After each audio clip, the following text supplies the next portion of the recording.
प्रतिबिंब बनता है ना, दूरदृष्टि दोष वाले व्यक्ति में, किसी भी व्यक्ति में यदि दूरदृष्टि दोष है तो उसका प्रतिबिंब जो बनता है उसके रेटिना से ही पीछे बनता है। कहाँ बनता है? रेटिना के पीछे। तो ऑप्शन नंबर कौन सा हो जाएगा इसमें? Option number C. Option number क्या हो जाएगा? ऑप्शन नंबर सी बिल्कुल राइट हो जाएगा।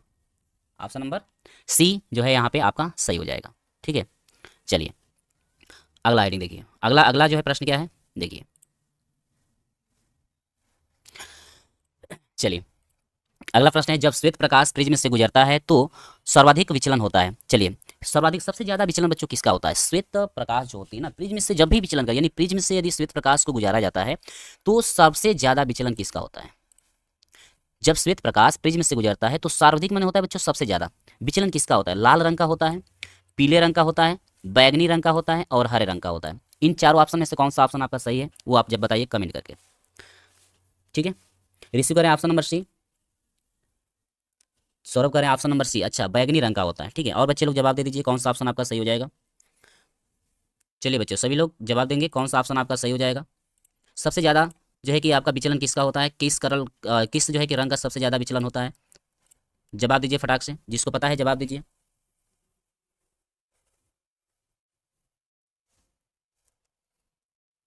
चलिए तो बच्चों याद रखिएगा कि जब श्वेत प्रकाश प्रिज्म से गुजरता है तो सर्वाधिक विचलन बच्चों बैगनी रंग का होता है। किसका होता है बच्चों? बैगनी रंग का होता है, क्योंकि बैगनी रंग की तरंगदैर्घ्य सबसे कम होती है। तो जिसकी तरंगदैर्घ्य बच्चों सबसे कम होती है उसका ही विचलन सबसे ज्यादा होगा।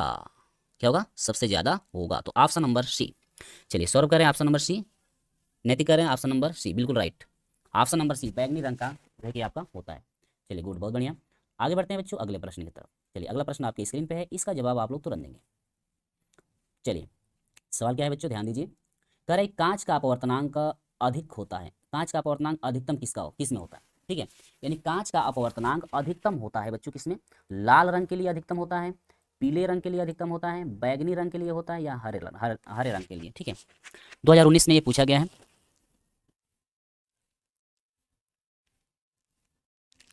नहीं, सबसे ज्यादा रेड नहीं होगा, जिसका सबसे ज्यादा कम होता है ना बच्चों, इसमें जो है कि आपका उसका जो है सबसे ज्यादा जिसका कम होता है उसी का जो है कि इसमें श्वेत प्रकाश में जो है कि सर्वाधिक विचलन होता है। ठीक ना। चलिए सौरभ कह रहे हैं ऑप्शन नंबर ए। अच्छा, लाल रंग का। किसका? लाल रंग का, यानी कि कांच का अपवर्तनांक अधिकतम होता है बच्चों लाल रंग में। किस में होता है? बैगनी रंग में, पीले रंग में या हरे रंग में। ठीक है, चलिए जल्दी से जवाब दे दीजिए, यदि जिनको पता है वो जवाब देंगे फटाक से। ऑप्शन नंबर बी पीले रंग में आ रहा है। चलिए बी आ रहा है, सी आ रहा है, ए आ रहा है। ठीक है, यानी हर एक बच्चों का अलग अलग जवाब यहाँ पे आ रहा है। ठीक ना, हर एक बच्चों का अलग अलग यहाँ पे जवाब आ रहा है। तो बच्चों ऑप्शन नंबर यहाँ पे मैं बता दूं, ऑप्शन नंबर सी आपका बिल्कुल राइट हो जाएगा। यानी कांच का अपवर्तनांक जो बच्चों बैगनी रंग के लिए अधिकतम होता है।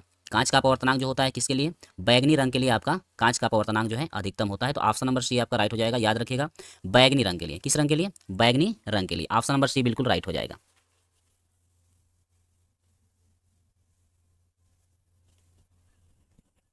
चलिए अगले प्रश्न की तरफ बढ़ते हैं। 14 नंबर आपका प्रश्न क्या है देखिए।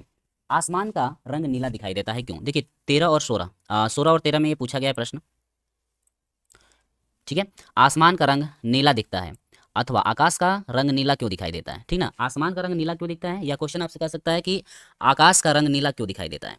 आकाश का रंग नीला क्यों दिखाई देता है? ठीक है बच्चों, चलिए बता दीजिए फटाक से। इस देखो बच्चों, क्वेश्चन जो है ना, जो आपका 14 नंबर का प्रश्न है ना, इसको कई तरह से पूछ सकता है। ठीक है, अलग अलग इसका पूछने का तरीका होता है। जिससे इसमें क्या दिया, पहले में दिया है ना कि आसमान का रंग नीला नीला दिखता है। ठीक है, पहला ऐसे क्वेश्चन बना है कि आसमान का रंग नीला दिखता है। दूसरा कह रहा है कि जो है कि आकाश का रंग जो है ना नीला क्यों दिखाई देता है, ऐसे भी पूछ सकता है। यानी कि नीले की ही तो चर्चा हो रही है। चलिए रिशु कर रहे हैं ऑप्शन नंबर सी।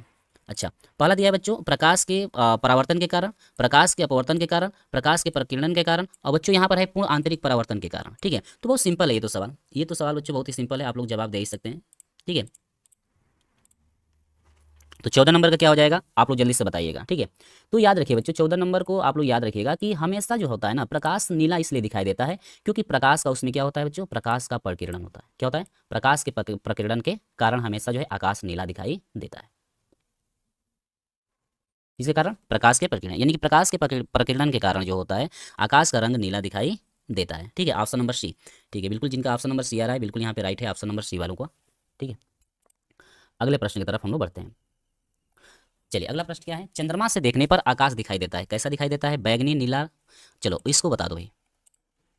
चंद्रमा से देखने पर आकाश दिखाई देता है, यानी चंद्रमा से यदि देखा जाएगा तो आकाश कैसा दिखाई देगा, बैगनी, नीला, काला और सफेद। चार ऑप्शन दिए गए हैं, चारों ऑप्शन में से बता दीजिए कौन सा ऑप्शन आपका राइट होगा। ठीक है,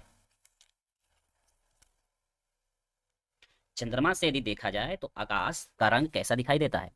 चलिए रिशु कह रहे हैं ऑप्शन नंबर सी, नैतिक कह रहे हैं ऑप्शन नंबर सी। अरे क्या बात है, सभी का ऑप्शन यहाँ पे सी आ रहा है, ज़्यादा लोग बच्चों का ऑप्शन नंबर सी आ रहा है।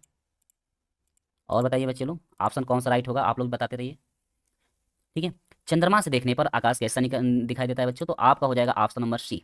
बिल्कुल, जितने भी लोग बताए हैं बिल्कुल आपका राइट आंसर है। ऑप्शन नंबर सी, काला दिखाई देता है। क्या दिखाई देता है बच्चों, काला दिखाई देता है। यानी कि चंद्रमा से देखने पर आकाश बच्चों दिखाई देता है ब्लैक।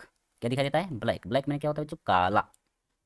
यानी कि यहाँ पर ऑप्शन नंबर सी बिल्कुल राइट हो जाएगा, ऑप्शन नंबर सी। चंद्रमा से देखने पर आकाश हमें नीला दिखाई देता है। ठीक है, चलिए बच्चों आगे चलते हैं बच्चों अगले प्रश्न की तरफ। चलिए बच्चों आज का ये लास्ट क्वेश्चन बच्चों, और इसके बाद फिर मिलेंगे कल। ठीक है, इसके बाद फिर मिलेंगे हम कल। चलिए आज का ये लास्ट सवाल बच्चों, ऑप्शन बता दीजिए इसका क्या होगा। क्वेश्चन नंबर आपका 16 है बच्चों, कह रहा है कि एक पारदर्शी माध्यम से दूसरे पारदर्शी माध्यम में, देखो बच्चों दोनों माध्यम कैसे हैं, पारदर्शी, ये भी ध्यान दीजिए, दोनों माध्यम पारदर्शी है।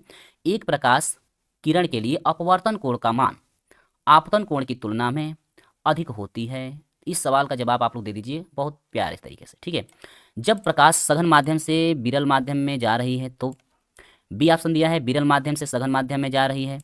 सी ऑप्शन दिया है बच्चों सघन से विरल माध्यम में संयुक्त सतह की दिशा में जाती है, जा रही है, दोनों माध्यम में। अब देखो देखो क्वेश्चन को ध्यान से पढ़ना, थोड़ा क्वेश्चन को ध्यान से पढ़ेंगे तभी आप लोग का आंसर यहाँ पे सही आएगा।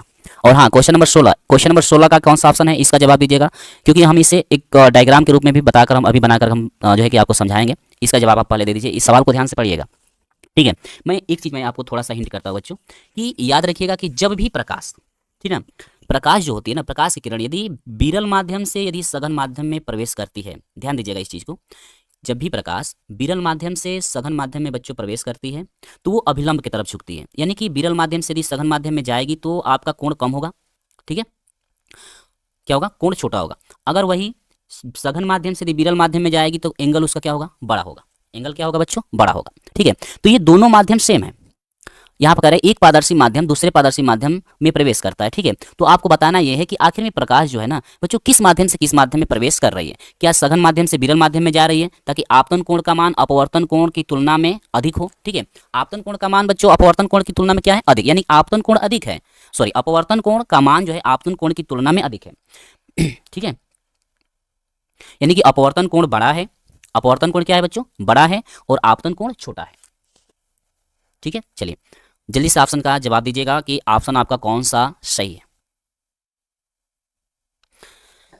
तो ध्यान दीजिएगा मैं क्या बोला हूं, जब भी प्रकाश की किरण सघन माध्यम से विरल माध्यम में प्रवेश करेगी तो एंगल का मान बढ़ता है, और विरल माध्यम से सघन माध्यम में प्रवेश करती है बच्चों तो एंगल कम होता है। चलिए सौरभ जी कह रहे हैं, सौरभ यादव जी कह रहे हैं ऑप्शन नंबर ए राइट है। चलिए सौरभ जी आपका ऑप्शन नंबर ए है, और यदि किसी को पता है तो बताइए कौन सा ऑप्शन आपका सही है, क्योंकि बच्चों ये लास्ट क्वेश्चन है। मिलेंगे अगली वाली क्लास में अगले चैप्टर के साथ, और बहुविकल्पी प्रश्न को लेकर आएंगे हम आपके साथ, तो रेगुलर हमारे साथ जुड़े रहिएगा। चलिए बताइए कौन सा ऑप्शन आपका सही है, बिल्कुल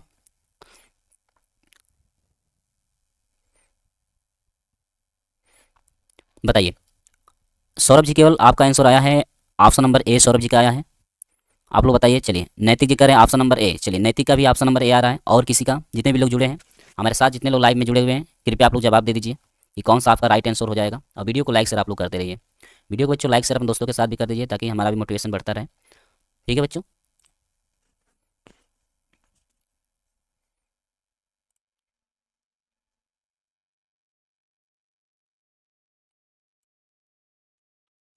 चलिए अमित कुमार प्रजापति जी कह रहे हैं कि ऑप्शन नंबर ए। अच्छा सौरभ जी कह रहे हैं सर कौन सा चैप्टर रहेगा। चलिए सौरभ जी आपका चैप्टर नंबर अगला रहेगा, चैप्टर नंबर आपका कौन सा रहेगा मैं बता देता हूँ। ठीक है, इसके बाद मैं एक एक करके क्वेश्चन का हल भी लेते आऊँगा। ठीक है, प्रश्नों का हल भी मैं कराऊंगा।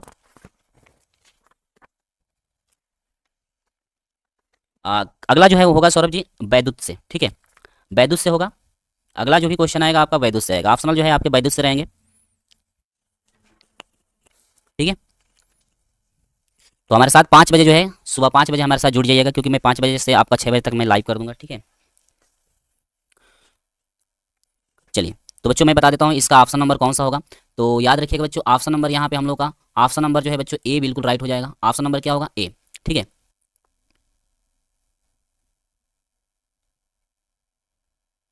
यानी कि देखो बच्चों, ऑप्शन नंबर ए, देखो अपवर्तन कोण का मतलब क्या होगा कि जब प्रकाश किरणें प्रवेश करती हैं तो वो बनाते हैं आपतन कोण बनाते हैं। जब प्रकाश किरणें किसी भी चिकनी सतह से जाकर टकराती हैं तो वहां पे जो एंगल बनता है विलंब के साथ, वो आपका आपतन कोण बनता है। ठीक है।